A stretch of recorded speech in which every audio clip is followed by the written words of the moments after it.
So, kumusta kayo? So, we are now on our um, assessment techniques for teaching social studies. So, assessment. Diba, dumaan na kayo sa assessment 1 and I hope so. Kapag-assessment 1 na kayo. So, question, if you were to hear the word assessment, what comes into your mind? So, paki-comment na lang sa discussion. So, that would be the number one activity. So, what is assessment? Number two is what is technique? The number three, what is assessment techniques? So, kaya nga diba, in order for us to become effective educators, not just we are very good in delivering the subjects, delivering the class, delivering the lesson, very lively po yung pagde-discuss natin, and we make the lesson very interesting. But also, we make sure that we have the proper assessment techniques na gagamitin sa ating mga estudyante. Kasi, what would happen if you won't have the proper assessment technique? Yes, you have very good teaching strategies, you are very well prepared, na kung ano ba, nasugakod nimo ang imuhang lesson.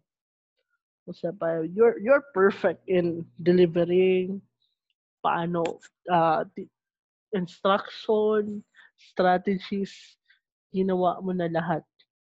Pero, paano kung nagkulang ka sa assessment techniques? What would happen to your students? So, this is some of the suggested activities na pwede mong gagamitin for your assessment technique. So, let's continue. So, according to Bunga et al., sabi niya dito, different assessment techniques can be applied to gauge the learner's comprehension and understanding of the lessons presented. Kasi, without assessment, how would you know that your students have learned something? Diba? Paano mo i-evaluate if naintindihan nila? And as for you, paano ko ma-evaluate na naintindihan niyo yung lesson if hindi ako magko-quiz or there would be no assessment?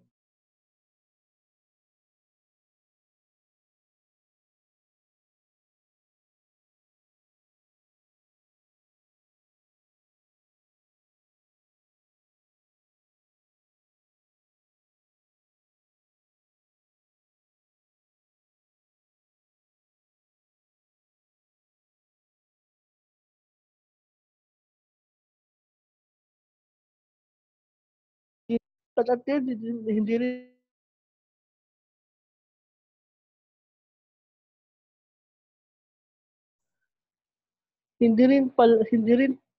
rin pala kayo ikakasal. So what's the point of going through everything? So kagaya din ng ating lesson, what's the point of giving the lesson if your student could not pass the.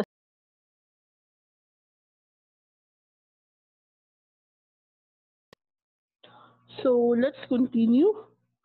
So yeah, diba? So what's the purpose of having it all if the comprehension and understanding would not be achieved?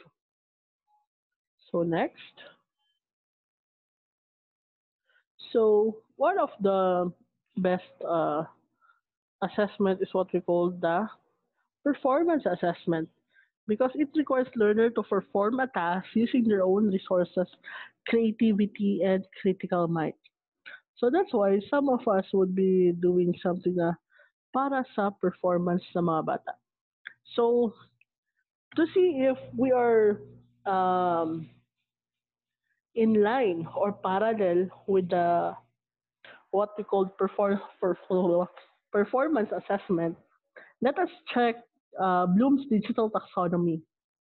Ito yung pinakabago, di ba? In the past, we have Bloom's taxonomy, pero ano na yun siya, yung ah, hindi na siya masyado updated kasi that's good for what? Face-to-face instruction. Pero ngayon, meron tayong bago. This is what we call the Bloom's Digital Taxonomy. So, pakitingnan sa remembering. So, remembering, ano yung pinapagawa sa atin dito? For example, yung activity natin is um, ang iba't ibang antas ng pamumuhay ng mga sinaunang Pilipino. So, if if you would make your student do an activity for this topic, sa kung remembering lang yung level, wait, check muna natin ha.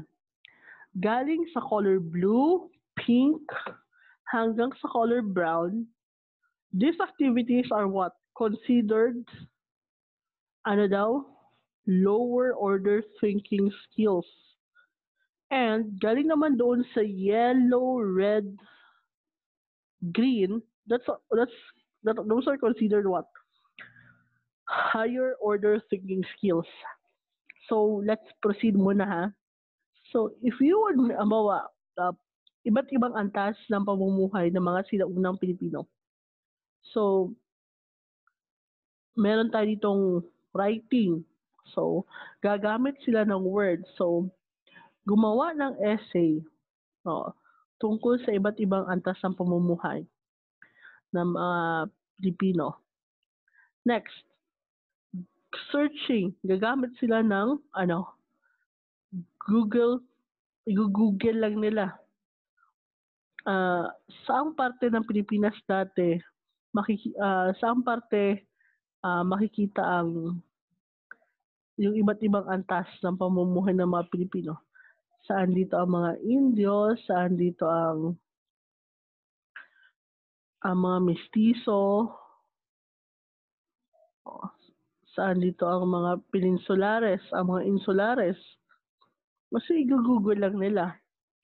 So, hahanapin. Next is listing.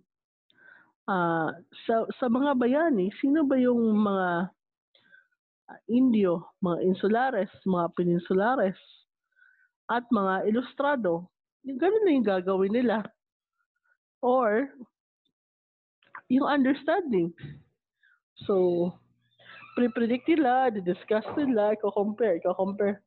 Ano bang pagkakaiba ng isang peninsulares sa insulares? So, yun yung gagawin. Or, gagawa sila ng applying. Gagawa sila ng PowerPoint video, gagawa sila ng slide share, YouTube, or mag-google sila.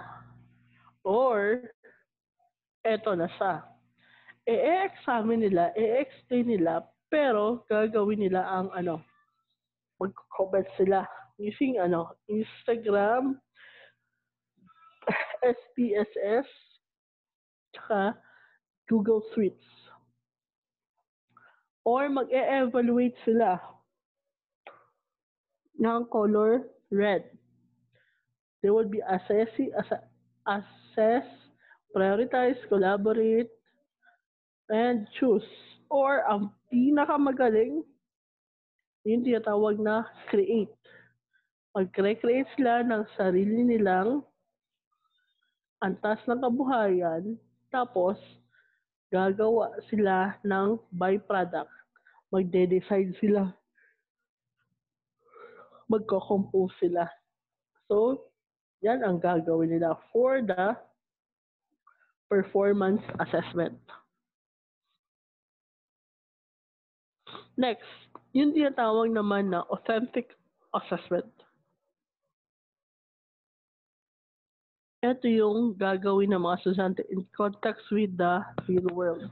Ito yung naka-integrate sa kung ano na yung naintindihan ng mga estudyante sa araling panlipunan.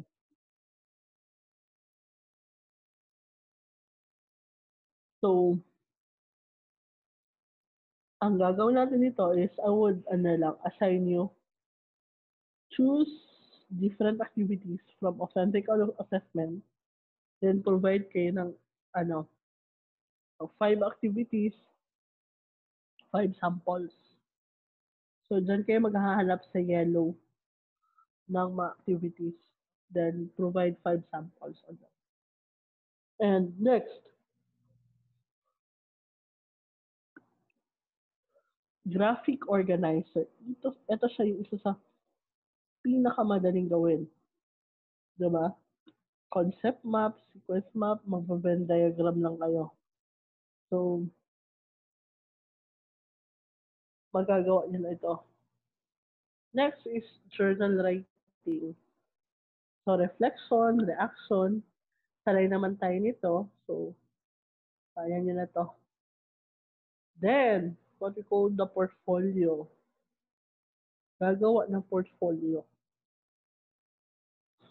So, hopefully, makakagawa tayo nito. Then, malamang rubrics. This is one way of checking if paano ginawa yung trabaho na maayos. Kasi if there would be no rubrics, parang sabihin na lang din siya, eto maganda, ito, ayoko ito sa kanya. So, it would become a very judgmental work na. So, that ends with, so, for your assignment, please create this lesson plan para sa Aralin Panlipunan. You could choose any subject matter para i-attach na din dito sa discussion board sa baba. Yung lesson plan nyo is picturean nyo siya tapos yung picture yung i-attach nyo dito. Wala na mag-a-attach ng files ng Word kasi minsan kasi hindi siya nakikita. So, make sure na picture na lang yung ilalagay nyo. So, thank you.